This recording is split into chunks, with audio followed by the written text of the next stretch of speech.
Well, it's round 18, round 17 of the Kenyan Premier League. And the first match was a match between two teams that know each other very well. They both have won the Kenyan Premier League on one occasion. They were very close to each other on points, 25 and 26, with very little difference in all the matches they have played and everything else. So the question was, who's going to take 3 points in this match? Sofapaka obviously started the game on a high note, and Kefra Swani's earlier attempt to try and get to goal was not very well taken. And from the mistake that the goalkeeper had made, it was very easy to have imagined that Sofapaka were going to get the first goal, but Aswani's boot that is hit off the top of it, but which went in the direction not expected, was not enough to be able to give them the goal. In all the game, Mathare looked the more settled side in the earlier stages, with Kinyanjui making very good runs in the game and becoming a thorn in the flesh of the Sofapaka side. Nevertheless, his efforts, his shots, and most of the time when he tried to chip the goalkeeper, it didn't go as was expected, with Mr. Aimo, the goalkeeper, being very solid on that side for the Sofapaka side. Again, another attempt to go in through the right side was thwarted by Mr. Aimo, with the forward line of the Mathare United side unable to capitalize on the mistakes and unable to put in the goal. Jacobs Finer found it very, very difficult to go at Kinyanjui. Or if you like to put it the other way around, Kinyanjui found it very easy to go around Mr. Jacobs Finer most of the time. The score at this point is still 0-0, and no team is showing any chances of scoring, but they're each showing very, very good anticipation in putting in the ball in the net. Sofapaka would have some of their new men in this game, trying to come in from the left side and through the crosses. Kefra Swadi's shot would, for the second time, miss the target after he tried very, very hard to put it past the goalkeeper of the Mathare United side. The first shot being blocked, second one equally being blocked to a frustrated Kefra Swani in the first game of the day here at the Kenyatta Stadium. So much frustration would come into Kefra Swani's game that he was substituted later on in the game, but he tried very much to be able to get onto the score chart. A spirited effort by the sides not working to their favor, literally up to the time we were going into the break in the first half of the game. But then the cross coming in from the right side.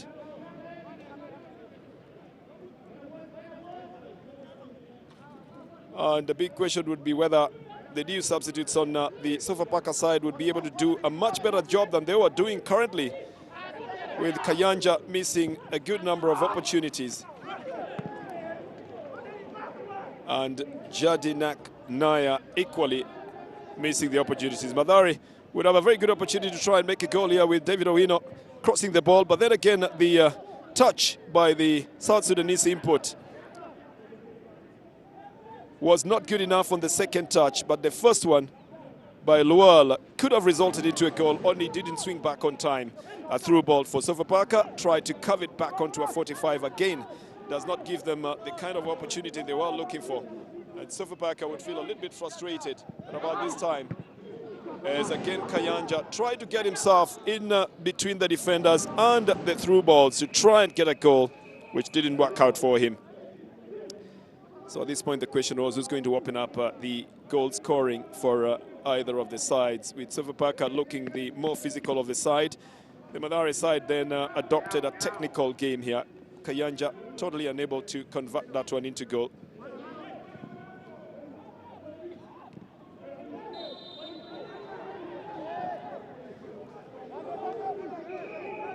If Kayanja had only, approached the ball much earlier on in the same position, we probably have had a better result. But he did the same thing so many times, it didn't work out for him.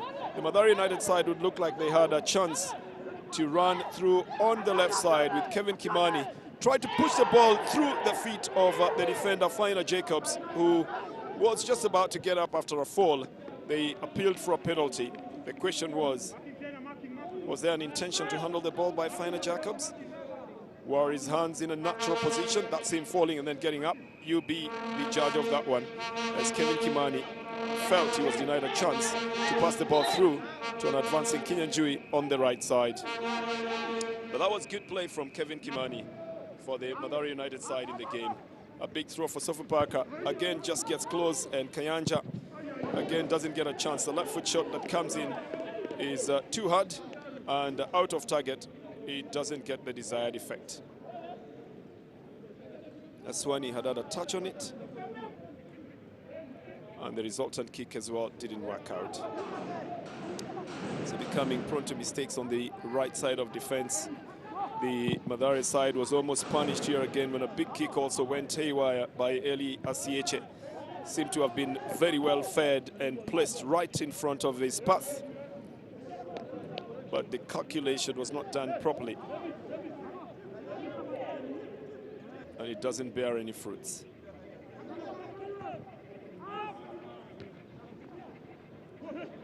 The push was on by Sofapaka. The accuracy wasn't there at all. It let them down terribly in this game. For Mathare United, suddenly something was slipping away. The confidence with which they had approached the game earlier on was waning as well. And for some reason, they looked like they had to work slightly harder to remain in the game.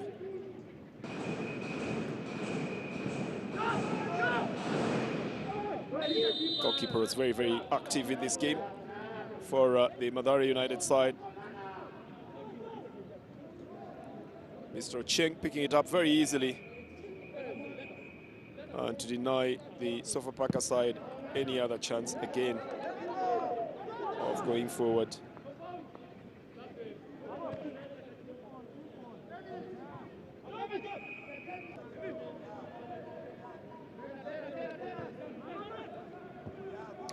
Well, wasted opportunities is what you would call it, as the passes were a little bit too wide. Elias Sieche's intended ball onto the left side didn't work out for the Sofapaka side. And then Mathare United suddenly would look for an opportunity as well. They're playing with Kinyanjui, who managed to get the better of two defenders and then pushes the ball towards the goalkeeper, but it was too direct at goal. Couldn't have had any effect there.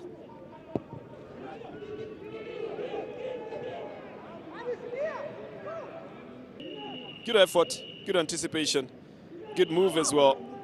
Thwarted by the goalkeeper, Mr. Aimo.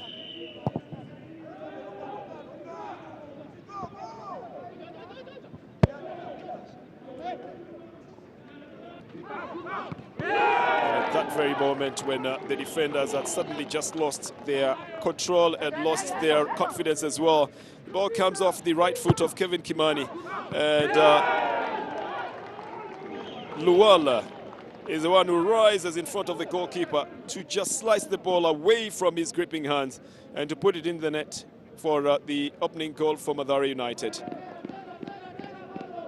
Oh, Tieno could have handled that ball, but it's a good thing he left it, and Lual then slices it, beating the goalkeeper Aimo of the Sofapaka side to open the scores and to leave it at 1-0 in favor of the Mathare United side. A very, very disappointed player was Faina Jacobs, but later on then they make up for it through Jedinak Naya, fed very nicely from the right side by an unselfish Elias Sieche.